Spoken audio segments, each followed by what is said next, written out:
y en todas partes. Es mi radio, Pichincha Universal.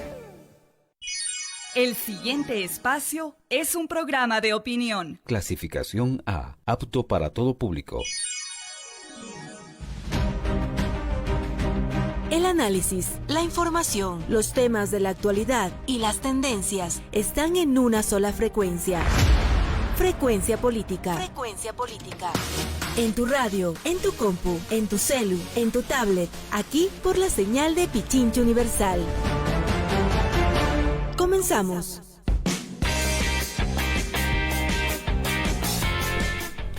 (16:06), Quito, capital de la República del Ecuador, y empezamos otra entrega de Frecuencia Política. Buenas tardes con todos, buenas tardes con todas. Hemos hecho ya costumbre de saludar también buenos días o buenas noches, según donde usted nos pueda encontrar. Y es que no solamente la penetración ya por el dial común y corriente que tiene Pichincha Universal, Radio Pichincha Universal, que usted nos puede seguir por la 95.3 FM para Quito y 94.5 para el resto de la provincia, sobre todo el noroccidente, la provincia de Pichincha. Decía que no solo esa penetración, sino la que tenemos a través del internet o la internet es siempre amplia. Así que un saludo a todos ustedes. Lunes 5 de agosto 2019, un gusto arrancar con Frecuencia Política. Ya ven ustedes que Paulina Enríquez está conmigo en el inicio del programa. Fernando Ramírez está apoyando a su madre que ha pasado por una operación, está pasando por una operación, y a los dos, sobre todo a ella, le mandamos un fuerte saludo. La semana, amigos y amigas, ha tenido como hechos que destacamos nada más al inicio de este programa la continuidad del juicio político planteado hacia 4 de 7 de los consejeros del Consejo de Participación Ciudadana y Control Social, que incluso ha significado que el receso legislativo se extienda por una semana más. Entonces, que estaba previsto para el 12 de agosto, empezará la semana siguiente. Veamos qué es lo que pasa, no solamente con ese, sino con dos juicios que se han anunciado. Uno que ya lleva 3 petitorios, el juicio político al ministro de Economía y Finanzas, y también se ha anticipado ya que se cuenta con 42 firmas de respaldo para el juicio político que se pretende contra la ministra del Interior. Otro elemento a destacar es que el Consejo, la Corte Constitucional, nuevamente sorprendiendo, aunque ya no es de sorpresa, decía sorprendiendo a propios y extraños, ha dicho que una pretendida reforma de traspasar las competencias, algunas de ellas, del Consejo de Participación Ciudadana y Control Social a la Asamblea Nacional, sería una reforma parcial y por lo tanto podría hacerse vía consulta, cuando es claro que afectar la estructura del Estado supone una Asamblea Nacional Constituyente. Son temas que se debatirán. Recuerden ustedes que también hay pretensiones de eliminación de este Consejo. Y cabe destacar al cierre de la semana hay mucha gente que cree que es un error o un desliz. Yo realmente creo que devela de cuerpo entero lo que piensa el gobierno de la reforma laboral, y es malhadado comentario del presidente de la República sobre esta figura de un monito de 5 años que decide comprar, una gaseosa, unos vasos y venderlos en las esquinas de las calles, y eso lo ha catalogado como emprendimiento. Recibió, una crítica extensa, amplia, de varios sectores en las redes sociales, por muchas razones. Insisto, yo creo que devela realmente de cuerpo entero lo que se pretende las reformas laborales. Nos han empezado a inyectar miedo para disciplinar a la fuerza laboral. Da la sensación que la única forma de crear más trabajo es explotando al existente. Y la segunda es que nos empiezan a hablar de este discurso fácil del emprendimiento, cuando ya vemos qué es lo que están pensando en el fondo. Así que todos estos temas que estarán en el quehacer de análisis político de esta semana. Paulina, ¿cómo estás? Buenas tardes. Hola Pavel, buenas tardes con toda nuestra audiencia. Gracias por acompañarnos en esta nueva entrega de Frecuencia Política por la señal de Pichincha Universal. Por favor, les invito a sintonizarnos en nuestros distintos canales.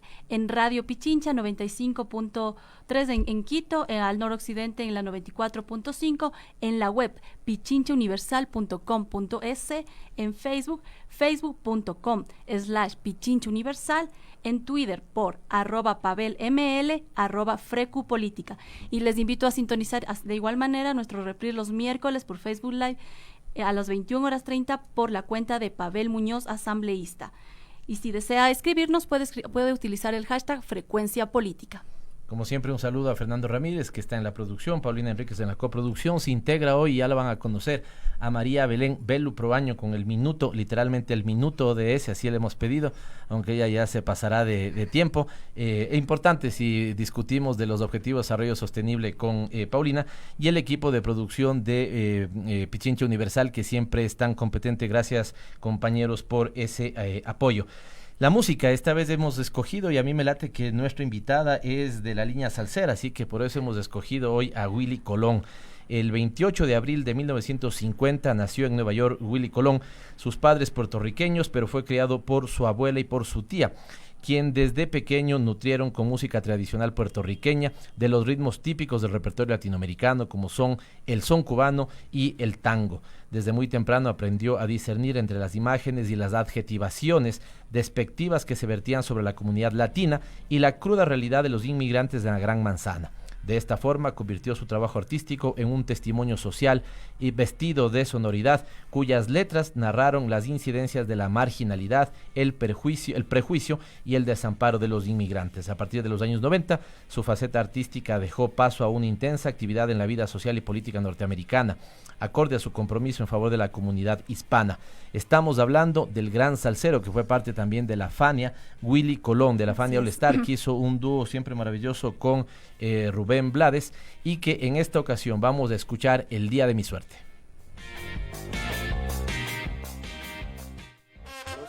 Muchas gracias. Sí.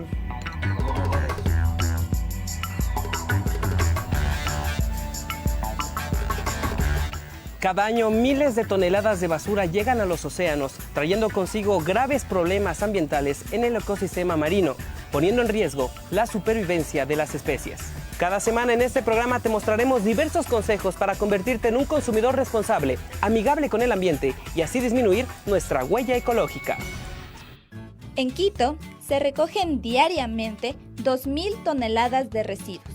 Con esta cantidad de desechos podríamos llenar el Estadio Olímpico Atahualpa en tan solo 2 meses.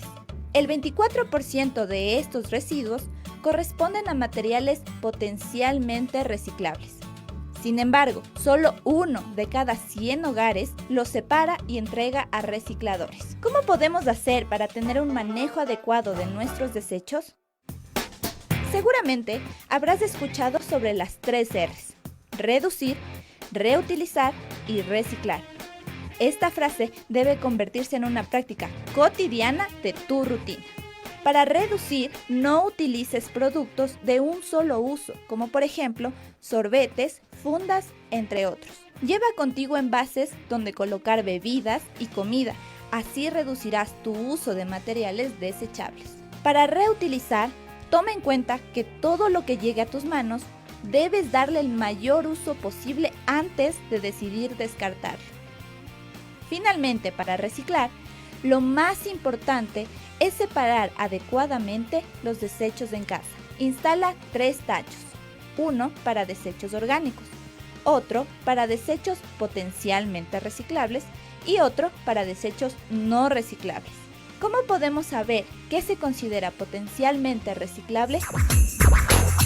Los desechos potencialmente reciclables incluyen plástico, vidrio, papel y electrodomésticos. Separa y entrega estos materiales a los recicladores. Ellos les darán una segunda vida. Como puedes ver, la buena gestión de los desechos permite alargar la vida de los materiales, para así disminuir al máximo los residuos que generamos. No te pierdas la próxima semana un nuevo capítulo de Nuestra Huella, donde te enseñaremos dónde dejar tus materiales reciclables en la ciudad de Quito. ¡Te esperamos! En Pichincha Universal presentamos la historia de Alberto Spencer.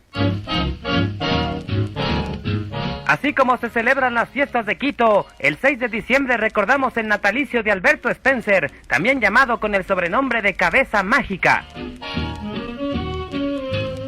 Un 6 de diciembre de 1937 nacería Alberto Spencer en Santa Elena, que en ese entonces pertenecía a la provincia del Guayas. Al cañonero se lo recuerda por ser el máximo artillero de la Copa Libertadores de América con 54 dianas. Spencer fue jugador del Everest guayaquileño, de Peñarol de Uruguay, Barcelona Sporting Club y de la selección ecuatoriana de fútbol. Su paso más exitoso la realizó en el Club Atlético Peñarol. Cabeza Mágica disputó 12 temporadas desde 1959 hasta 1970, alcanzando 8 títulos a nivel nacional, 3 Copas Libertadores, 2 Copas Intercontinentales y una Supercopa de Campeones Intercontinentales. Por su destacada participación en Uruguay, fue llamado varias veces para formar parte de la Celeste, pero Alberto Spencer se negó a nacionalizarse, aunque jugó en varias oportunidades con los uruguayos. El partido más recordado fue el amistoso frente a Inglaterra en Wembley. El compatriota marcó el descuento en la derrota 2-1 de la Celeste. Uno de los jugadores más importantes en la historia del fútbol a nivel sudamericano, Alberto Spencer, fue ciudadano de 2 patrias e ídolo de 2 naciones. ¿Sabías que nuestro consumo de recursos naturales como agua, madera y petróleo es tan grande que para satisfacer nuestras necesidades requerimos de 1.6 planetas Tierra? ¿Qué quiere decir esto? Que estamos utilizando muchos más recursos de los que el planeta provee, trayendo graves problemas como la sobreexplotación, la destrucción de ecosistemas, la contaminación y la extinción de animales.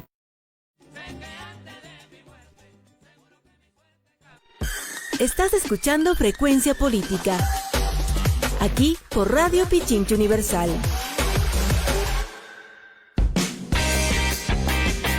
Cerca de cumplirse los 100 primeros días de gestión de la prefecta de Pichincha, Paola Pavón, ¿cuál es su gestión y las proyecciones de desarrollo de la provincia? Esto conversaremos con la invitada de esta semana, Ana María Larrea, doctora en Políticas Públicas de la Flaxo, exsecretaria técnica de Erradicación de la Pobreza en Ecuador, fue secretaria del Consejo Nacional de Planificación y actualmente es coordinadora de Planificación y Buen Gobierno de la Prefectura de Pichincha. Pero antes, el editorial de esta semana. Los hechos y la actualidad a través de la opinión y el análisis en Frecuencia Política. El editorial de Pavel Muñoz.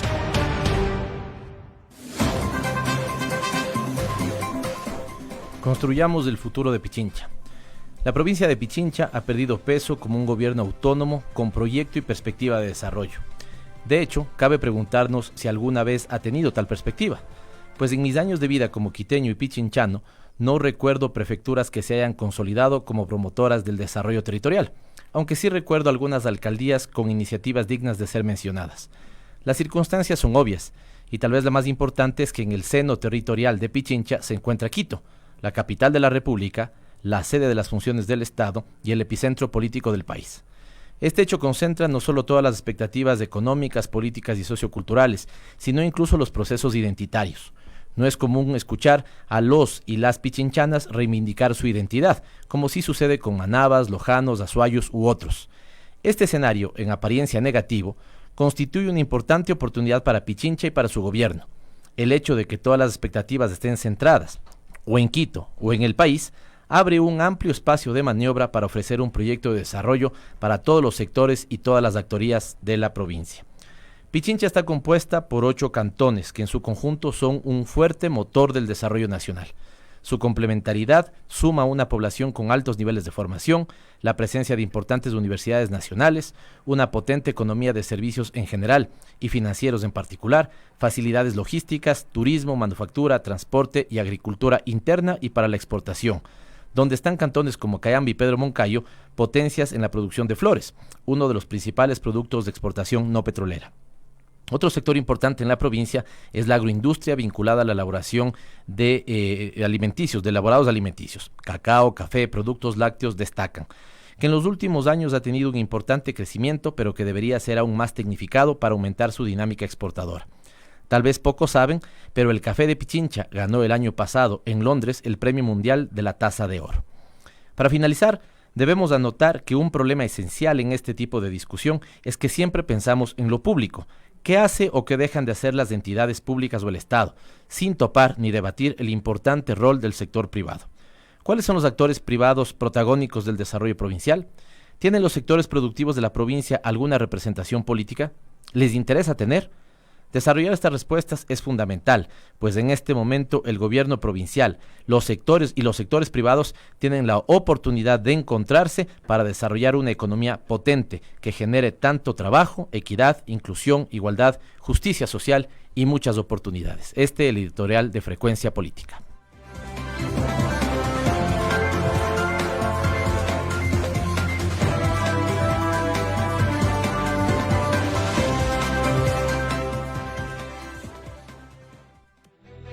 Los protagonistas de la información aquí en nuestra cabina. En Frecuencia Política, la entrevista de la semana. Qué gusto tener a Ana María Larrea aquí con nosotros en Frecuencia Política. Gracias, Ana María, por estar con nosotros. Qué gusto fue también constatar que la prefecta de Pichincha había escogido una mujer con experiencia en desarrollo local, con experiencia en planificación nacional, para que acompañe el desarrollo de la provincia. Así que qué gusto tenerte, Ana María, o Anita María, como te solemos decir, quienes te conocemos, te apreciamos y te queremos. Y qué bueno, gracias por darnos unos minutos. Gracias, Pavel, un saludo a ti, a Paulina, a todos quienes hacen este programa, a la radio y por supuesto a todos quienes nos escuchan. Hemos escogido a Ana María Larrea para poder conversar el día de hoy en una perspectiva propositiva. ¿Qué retos puede tener la provincia de Pichincha? ¿Cómo desarrollar una visión, un modelo, un esquema de desarrollo que abarque a varios sectores, que se centre en lo productivo y en sus competencias, pero que no descuide el régimen de bienestar para nuestra población? Tal vez lo primero, lo básico para saber sobre qué terreno están pisando, ¿cómo han recibido la prefectura, la provincia de Pichincha, Ana María? Mira, Pavel, yo quisiera partir un poco de lo que tú planteabas en tu editorial, que me parece que es importante porque eso puede enmarcar bien la discusión respecto a qué significa ser un gobierno intermedio. Los gobiernos provinciales somos gobiernos intermedios, pero creo que muy pocos han asumido ese rol y creo que Pichincha definitivamente nunca asumió ese rol, pese a que la Constitución de Montecristi fue muy clara en eso, ¿no? En el momento en que la nueva Constitución te delimita las competencias y te dice a las provincias el rol fundamental de los gobiernos provinciales es el desarrollo productivo y el desarrollo vial, vinculado obviamente al desarrollo productivo, nos está dando unas competencias de gobierno intermedio que son fundamentales. Sin embargo, en el caso de la provincia de Pichincha, estas competencias no fueron asumidas como tales, no fueron asumidas con la profundidad que el tema requería. Te pongo un ejemplo para hablar de los temas programáticos. Los principales proyectos o digamos áreas de apoyo a la producción en el gobierno provincial actualmente tienen que ver con el desarrollo agrícola y pecuario, que en realidad no es mucho el apoyo que da el gobierno provincial, pero se centra en esas áreas. Si tú solamente haces un análisis somero de qué pasa con la producción de Pichincha y en qué se divide el PIB provincial, encontrarás que el 66% de nuestro Producto Interno Bruto provincial está destinado a los servicios, a la construcción y a la manufactura. Y el gobierno de Pichincha no apoya nada a estos sectores. A pesar de que tiene una importante o ha pretendido tener una importante participación, por ejemplo, en la Cámara de la Pequeña Industria de Pichincha. Sí, tiene ahora justamente estamos fortaleciendo ese rol, pero en términos de apoyo a iniciativas económicas, a iniciativas productivas, realmente el apoyo ha sido nulo, ¿no? Entonces, es importante, sin duda alguna, seguir apoyando todo lo que tiene que ver con agricultura y ganadería y desarrollo agrícola y pecuario, sobre todo para los cantones cuya población rural todavía es importante en la provincia. Sin embargo, no puedes dejar de considerar que el 66% del Producto Interno Bruto está en servicios, en construcción y en manufactura. Y lo que señalas es que entonces la estructuración del presupuesto no topa esos sectores, seguramente se jala mucho vialidad también. La estructuración del presupuesto no da cuenta de la realidad de la provincia, ni del rol del gobierno provincial como un gobierno intermedio que debe ocuparse sobre todo del desarrollo económico.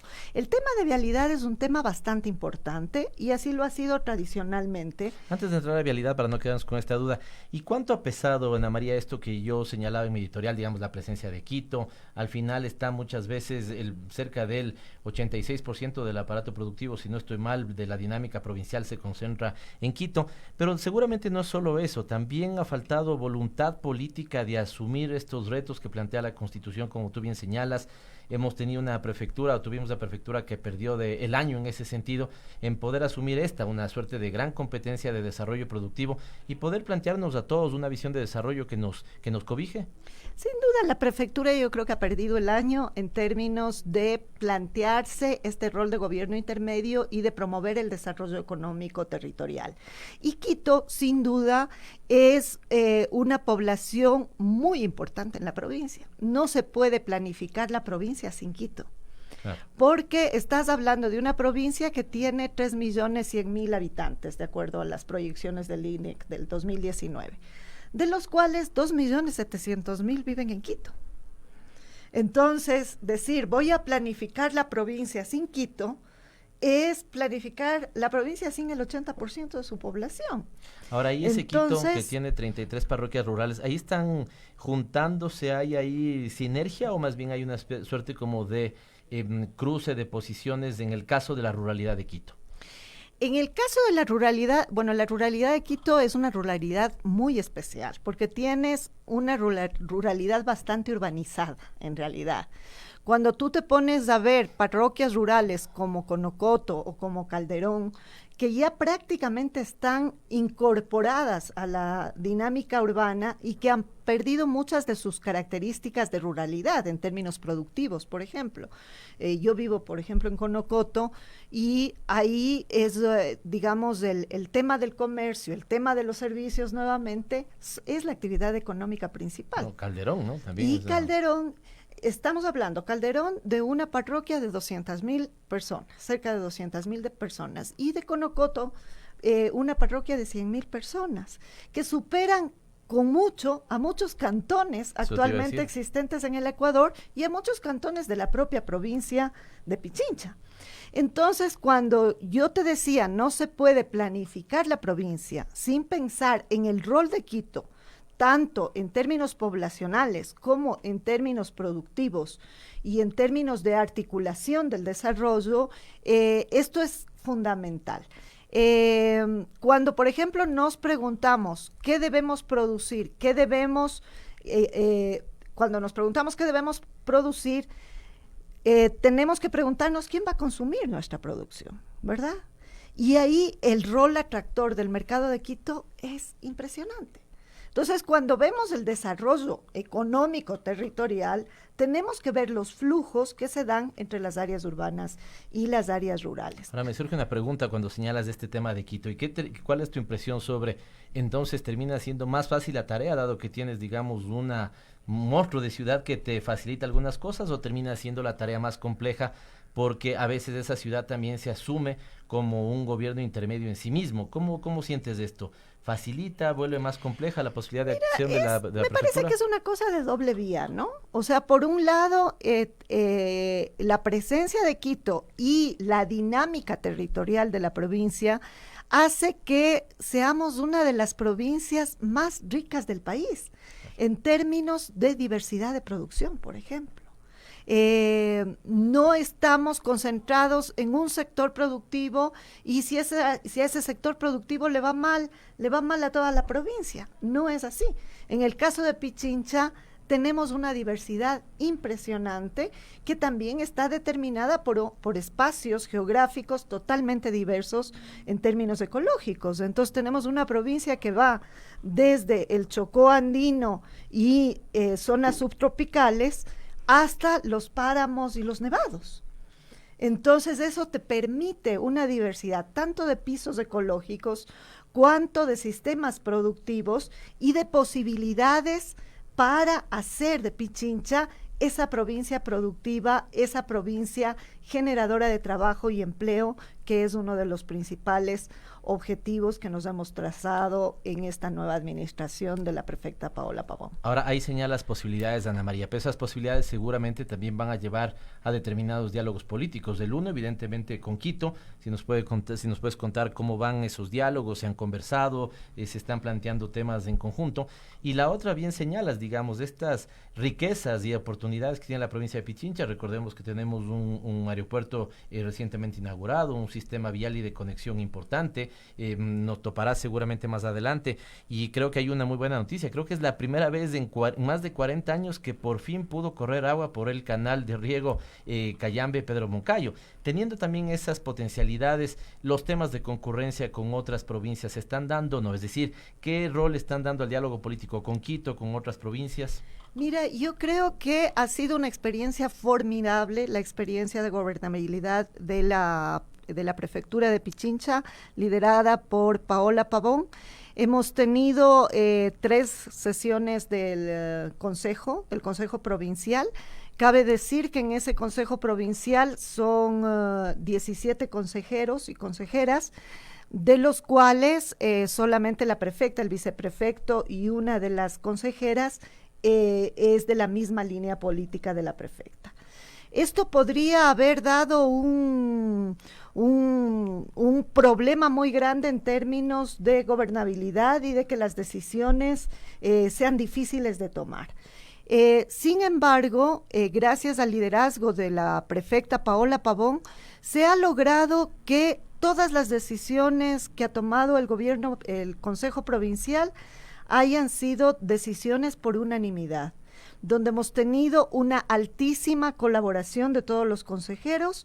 Los consejeros provinciales son los alcaldes de los distintos cantones de la provincia y 7 consejeros electos por las juntas parroquiales entre sus presidentes.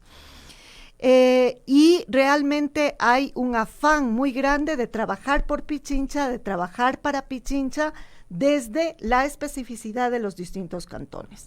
En concreto, con el alcalde Yunda ha habido una muy buena relación. Se están formulando una serie de proyectos conjuntos, de proyectos articulados. Uno de ellos, quizá el que mayores expectativas ha generado, es la recuperación de la Plaza de la República.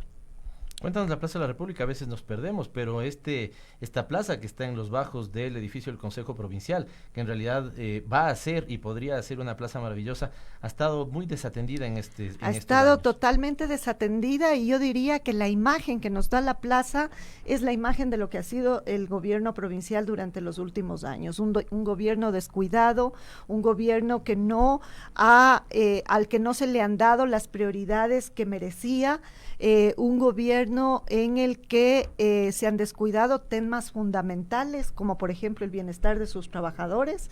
Así abro un paréntesis, puedes imaginarte, Pavel, que tenemos un proceso muy grande de acumulación de jubilaciones pendientes, ¿no? Y el promedio de edad de la prefectura, ¿cuál está el promedio de edad más o menos? El promedio de edad de los servidores de la prefectura es de 55 años, entonces podrás imaginarte que tenemos muchos trabajadores y servidores públicos en edad de jubilación y que cumplen ya los requisitos para jubilarse. El año pasado, durante la administración del prefecto Baroja, se jubiló a más de 100 personas en este proceso. Cuando nosotros asumimos la administración, esta jubilación se dio en septiembre del año pasado. Cuando nosotros asumimos la administración en mayo de este año, no se había pagado a una sola de estas personas, se había pagado solamente a una persona. De noviembre a mayo, de los 100 jubilados, solamente se había pagado a una persona. Así es, más de 120 jubilados y solamente se había pagado a una persona porque le faltaba un papel, porque una serie de intríngules burocráticos que nosotros solucionamos en 15 días. Y en 15 días se logró pagar ya a todas las personas que estaban pendientes de este proceso que lo inició el prefecto Baroja. Entonces, esto te da cuenta de un descuido, te da cuenta de una indolencia. Y me parece que la Plaza de la República refleja bien esa indolencia. ¿Cómo va a ser la casa del gobierno provincial un espacio que ha sido que se ha venido deteriorando progresivamente y que a nadie le da gusto de entrar? peor de permanecer ahí, y si a uno le toca salir en la noche, realmente es complicado, porque es un espacio muy inseguro y con muchos problemas. La sola iluminación de la plaza vi que ya empezaba a generar buenas reacciones de parte de la Eso te iba a ciudadanía, ¿no? decir, o sea, puedes imaginarte que ni siquiera se había hecho una gestión entre instituciones públicas para que la empresa de alumbrado público de Quito ilumine la plaza. No, además Porque me parece que hay posibilidad de participar en el directorio, los sectores provinciales. No sé si ahí la propia provincia de Pichincha está en el directorio de la empresa eléctrica Quito y ni siquiera habían logrado gestionar que haya alumbrado público. Así es. Entonces eso te da cuenta de un quemimportismo, de una dejadez, de una indolencia con la ciudad, con la provincia y con el gobierno provincial. Ahora hemos iniciado ya este proceso, justamente en el presupuesto que acaba de aprobar la Cámara Provincial, se ha asignado $1 millón para iniciar el proceso de rehabilitación de la Plaza de la República, y este es un proyecto que está coordinado con el municipio de Quito, porque es responsabilidad del municipio la rehabilitación urbana. ¿Y se sabe ya qué va a pasar ahí? ¿O hablaban de una especie de concurso de arquitectos, alguna cosa así como de someter en discusión? El proyecto de la Plaza de la República es parte de un proyecto integral que tiene el municipio de Quito en la avenida 10 de agosto. A lo largo, digamos, de toda la avenida 10 de agosto, y en ese tramo es la entrada al centro histórico de Quito. Entonces, la idea de poder tener un proceso de regeneración urbana importante en ese sector es abrir la puerta a la entrada al centro histórico de Quito, con una linda puerta, ¿verdad? No con una puerta deteriorada que se está cayendo a pedazos como es actualmente. Entonces, sí, es parte de este proyecto más grande.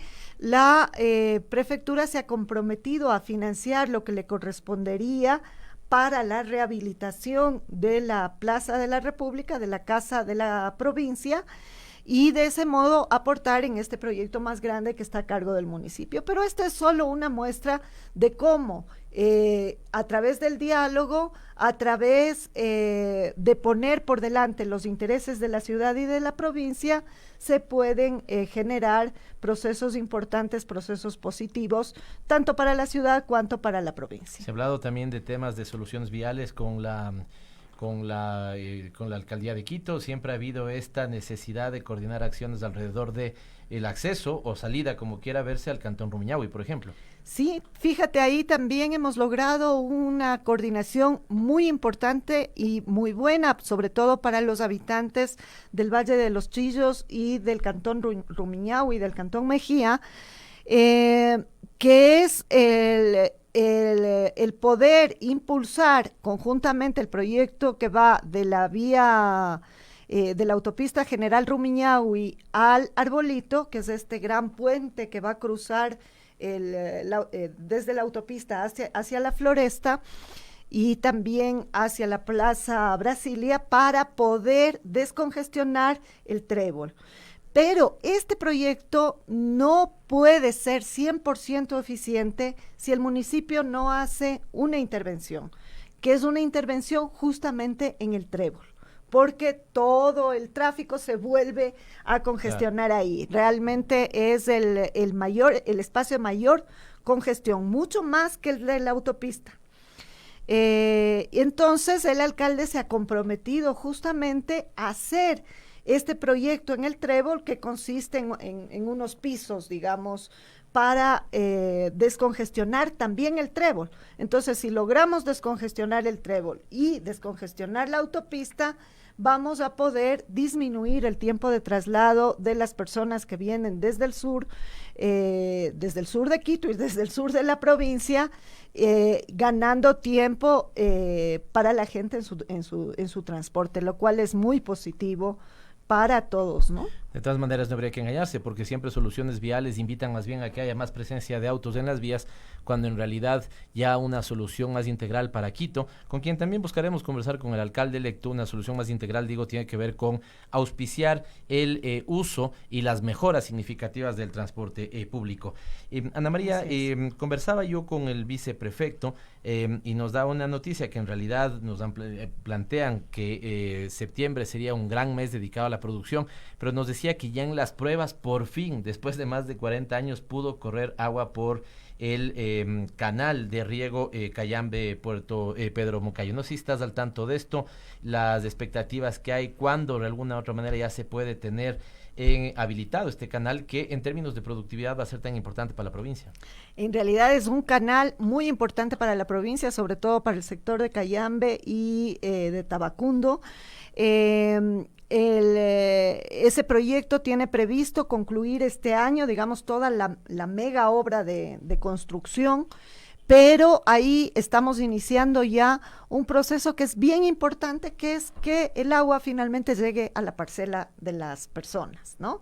Porque de nada nos sirve tener el super canal si no podemos repartir el agua a la gente.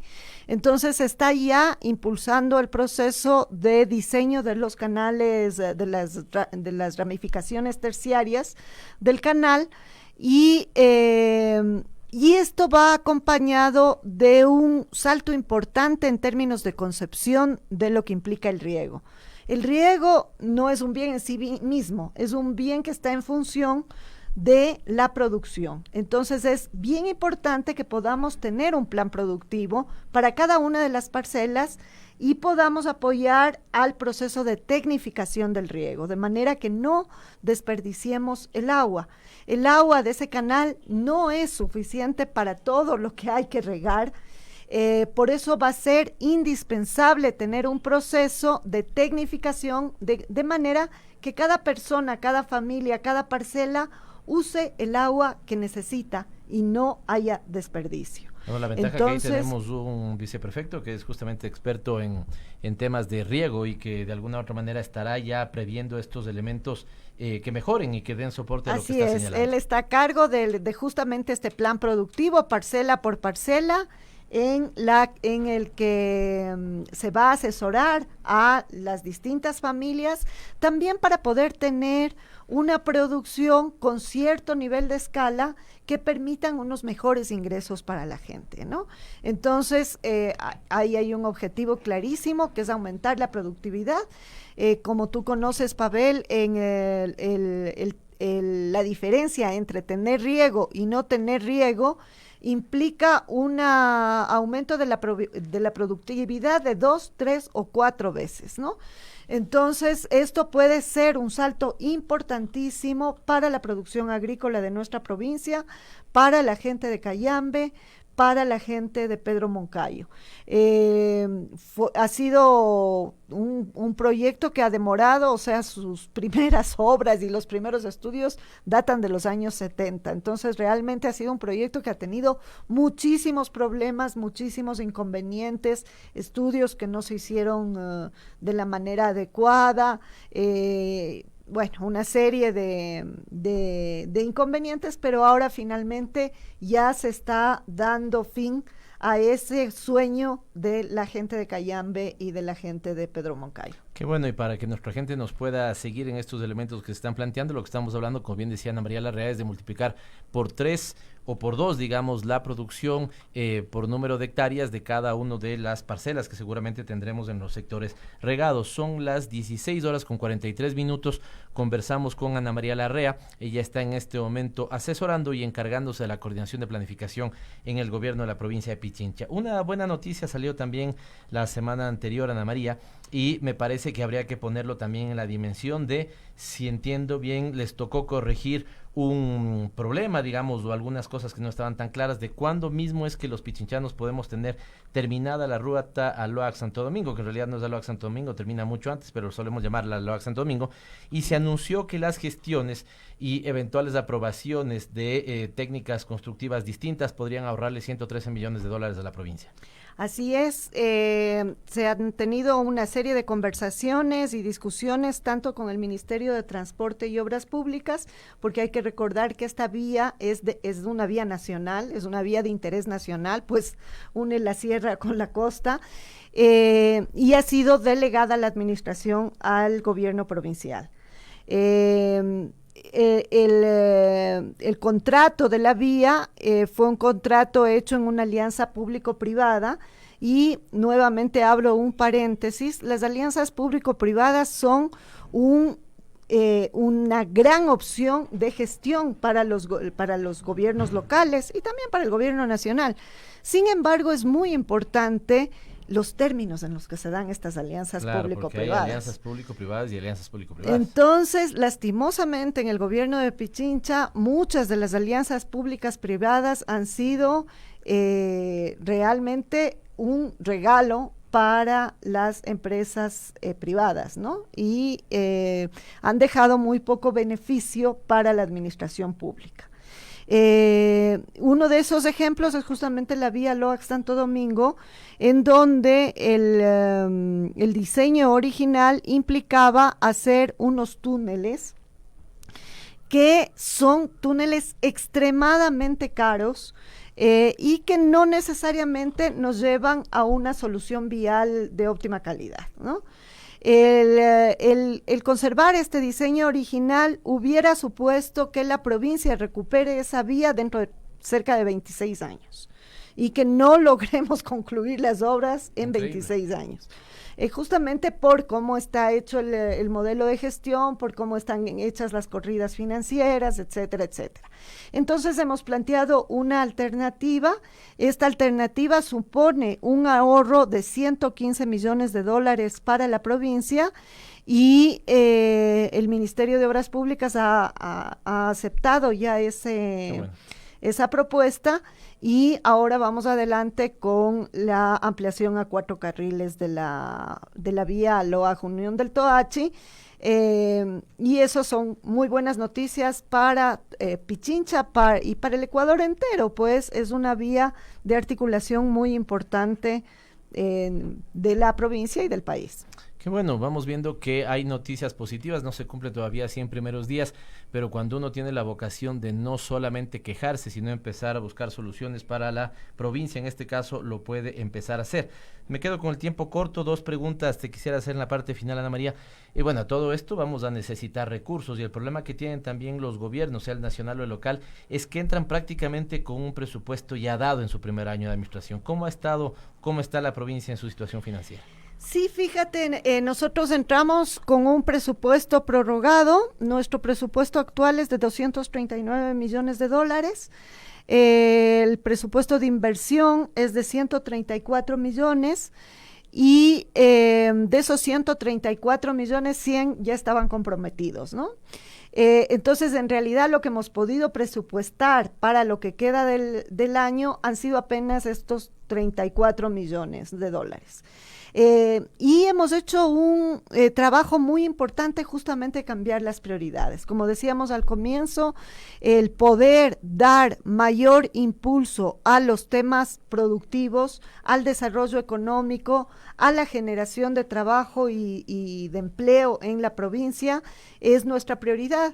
Y por eso hemos destinado una serie de recursos para las nuevas iniciativas, como por ejemplo el tema de la marca Pichincha o el tema de... Es una iniciativa muy importante, ¿no? Al final tener una marca Pichincha que cobije procesos de producción con calidad, procesos ambientalmente responsables, incluso no sé si ahí estará incorporado de no violencia o eliminar la violencia contra las mujeres, de erradicarla. Sí, también hemos destinado $500,000 para el programa de Pichincha Libre de Violencia, que va a ser uno de los sellos importantes de la administración de la prefecta Paola Pavón. Se ha destinado también recursos para la Corporación de Fomento Productivo, para el programa de turismo, el programa de pueblos vivos, en fin, una serie de iniciativas que van a permitirnos hacer realidad ese sueño de tener una provincia productiva, con trabajo y con empleo. Qué bueno, Ana María, qué bueno que tenga un equipo profesional de primera línea, la prefectura de Pichincha produciendo en esto. Le deseamos éxito a la prefecta Paula Pavón, preséntales nuestros saludos. La tendremos más adelante para que pueda dar cuenta de cómo está avanzando todas estas iniciativas que dice Ana María, pero me quedo con esta idea. 100 primeros días todavía ni siquiera se cumplen, ya empezamos a ver temas importantes. Hay un programa incluso sobre agosto, siendo mes de verano para nosotros, que la prefectura estará activa, buscando seguridad en las vías, buscando también que se deje sentir su presencia. Te deseamos muchos éxitos, Ana María, y que Muchas puedas, gracias, Pavel, que tu éxito se vea reflejado en el desarrollo de los y las pichinchanas. Así será, seguro. Gracias. Vamos ahora con Idilio, otro tema de Willy Colón, dado que este ha sido el artista que hemos escogido para el día de hoy.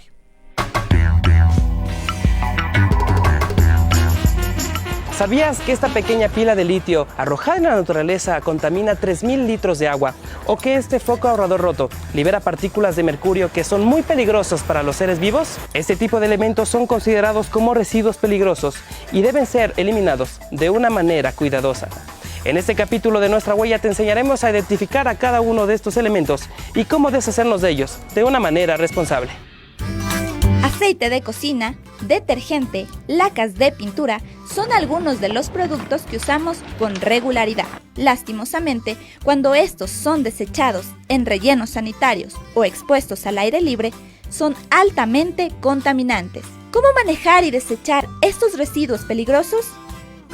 Antes que nada, debes identificar cuáles son los desechos peligrosos: aceite de cocina y detergentes, lacas y pinturas, medicinas caducadas, focos ahorradores y fluorescentes, pilas y baterías. Sepáralos y escoge un lugar en casa donde almacenarlos temporalmente. Asegúrate que se ubiquen fuera del alcance de niños o mascotas. Muchas personas tienen la costumbre de verter por el lavabo el aceite de cocina usado. Seguramente lo hacen porque no conocen que una gota de aceite contamina hasta 1.000 litros de agua. Para evitar este problema, te recomendamos almacenar estos aceites en botellas de vidrio con tapa y cerrarlos fuertemente. En nuestra ciudad existen varios lugares donde depositar estos residuos peligrosos. La aplicación Quito a Reciclar permite elegir el residuo en el buscador y navegar en el mapa para encontrar el punto de acopio más cercano a tu ubicación. Cuidar el agua, el aire y la tierra es nuestra responsabilidad. Antes de adquirir un producto, pregúntate, ¿qué es lo que va a pasar con este elemento cuando ya no me sirva y lo deseche? Reducir, reusar y reciclar son las únicas maneras con las que podemos enfrentar los graves problemas ambientales que son generados por nuestros desechos. No te pierdas la próxima semana un nuevo capítulo de Nuestra Huella, solamente aquí, en Pichincha Universal. ¿Sabías que nuestro consumo de recursos naturales como agua, madera y petróleo es tan grande que para satisfacer nuestras necesidades requerimos de 1.6 planetas Tierra? ¿Qué quiere decir esto? Que estamos utilizando muchos más recursos de los que el planeta provee, trayendo graves problemas como la sobreexplotación, la destrucción de ecosistemas, la contaminación y la extinción de animales y plantas. ¿Qué podemos hacer? Cambiar nuestra rutina y hábitos cotidianos para disminuir nuestra huella ecológica. La demanda de papel es cada vez más alta. En un día típico, una persona maneja muchísimo papel, el periódico, el correo, fotocopias, etc. En promedio, una persona utiliza 500.760 hojas de papel a lo largo de un año, lo que es equivalente a 16 resmas de papel o 59 árboles. ¿Qué podemos hacer para ayudar? Si envías documentos... Análisis, opinión e información. Esto es Frecuencia Política.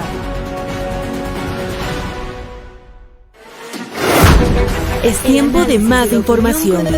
En Frecuencia Política, el Minuto ODS. 16:53 y estamos ya por fin con María Belén Belu Proaño. Ella está encargada del Minuto ODS, está en su periodo de maternidad. Un abrazo fuerte para Paz, su hija, y te dejamos con el segmento. Qué bueno que ya estés con nosotros. La idea es que María Belén, según los temas que estemos tratando, nos haga una vinculación también con los Objetivos de Desarrollo Sostenible, la iniciativa firmada por el Estado ecuatoriano para que podamos cumplir algunos objetivos de ellos al 2030. Bienvenida, María Belén. Muchas gracias, buenas tardes a toda la audiencia y feliz de retomar este espacio en el Minuto ODS. El rol de los gobiernos locales. El ámbito local es el espacio clave para la consecución de las metas de la Agenda 2030. Los gobiernos seccionales no son meros implementadores de la agenda, sino catalizadores del cambio y por su ubicación logran entrelazar los objetivos globales con las comunidades locales. Considerando, por ejemplo, las atribuciones de los gobiernos provinciales, estos pueden fomentar la producción agrícola, apoyar el crecimiento económico local y reforzar los sistemas alimentarios. Estas acciones tienen efectos directos en el acceso a los alimentos saludables, en mejorar la condición de vida de los agricultores y, por ende, en apoyar la consecución del Objetivo 2 para lograr la seguridad alimentaria, mejorar la nutrición y promover la agricultura sostenible. Los territorios se encuentran en una posición ideal para apropiarse de la Agenda 2030, volviéndola concreta y eficiente. Por ello, resulta clave contar con gobiernos comprometidos, sólidos y con liderazgo para desarrollar las herramientas y metodologías que permitan la apropiación de la agenda con los planes de desarrollo y ordenamiento territorial. Para ello, debemos trabajar en fortalecer las capacidades de los gobiernos locales, su empoderamiento y canalizar las acciones para alcanzar los ODS en todos los territorios. Soy María Belén Proaño y este fue el Minuto ODS.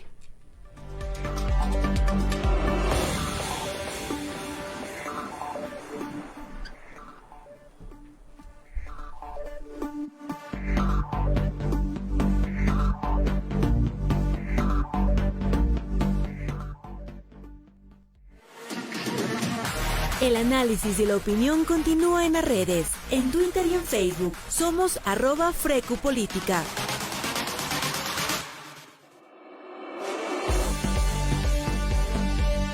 Ahora les traemos los temas que hicieron tendencia.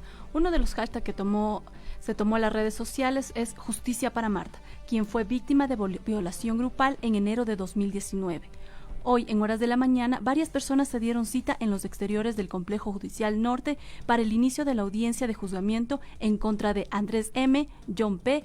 y Dani P., procesados bajo el artículo 171, numeral 1 y 2 del COIP, que en el mismo se refiere que el cometer violación a una persona que ha sido privada de razón o sentido. Siempre en Frecuencia Política tomaremos la consigna de la erradicación de la violencia contra las mujeres. Lo hemos hecho desde el principio, lo haremos hasta el final, que sostengamos este espacio y que así sea, que se encuentre justicia con todo el rigor de la ley en estos casos. Para finalizar, solamente dejar en la, mesa también de trabajo de Frecuencia Política y lo que ustedes pueden seguir, 3 hechos noticiosos. El primero es que se está haciendo una evaluación tras 5 años de implementado el etiquetado de los productos y se constata que aún no se cumple el 100% de que estos productos ya puedan tener el etiquetado. Es una cosa que deberíamos más bien apuntalar. Siempre han habido algunas voces que han querido eliminar el tema del etiquetado, pero en realidad uno puede ver que los resultados para la sociedad ecuatoriana son absolutamente importantes. Hoy comemos o consumimos cosas que procuramos al menos que estén un poco más bajas, sea en sal, sea en contenido graso o en azúcar, y todo el mundo bajo su responsabilidad y sus gustos podrá hacer el consumo que quiera, pero al final del día, buscando un sistema de salud donde sea lo curativo de que quede en segundo plano y más bien lo preventivo que se priorice, esto es necesario. Qué bueno que así se esté haciendo. Esta es una buena noticia para el Ecuador. Lo segundo es que está en discusión, y espero que se pueda votar pronto, 2 reformas legales. Una ley que más bien es toda una nueva ley que reforma el sistema de salud pública, que es el Código Orgánico de Salud. Iniciativa presentada por el expresidente Rafael Correa, va en discusión más de 5 años, si la memoria no me falla, y es momento de que ya se pueda aprobar el Código de Salud. Estaremos también con algún miembro, hombre-mujer, de esa comisión que nos pueda comentar todos los temas positivos que tiene el Código Orgánico de Salud y las reformas al COIP que prontamente se discutirán. Y finalmente, los jubilados que están apostados haciendo huelga de hambre en la Asamblea Nacional dicen que no levantarán esa huelga mientras no haya acuerdo con Finanzas. Mientras esto sucede, avanza el juicio político al ministro de Finanzas, y así este país que cada vez tiene más complicaciones. Llegamos al final de nuestro programa, 4:59, a 1 minuto de terminar, y siempre el agradecimiento en la producción Javier Ojeda y Ronnie Mayorga. Son unas máquinas en la producción, realmente gracias a ustedes, y con toda nuestra audiencia nos vemos la próxima semana. Así es, hasta el próximo lunes.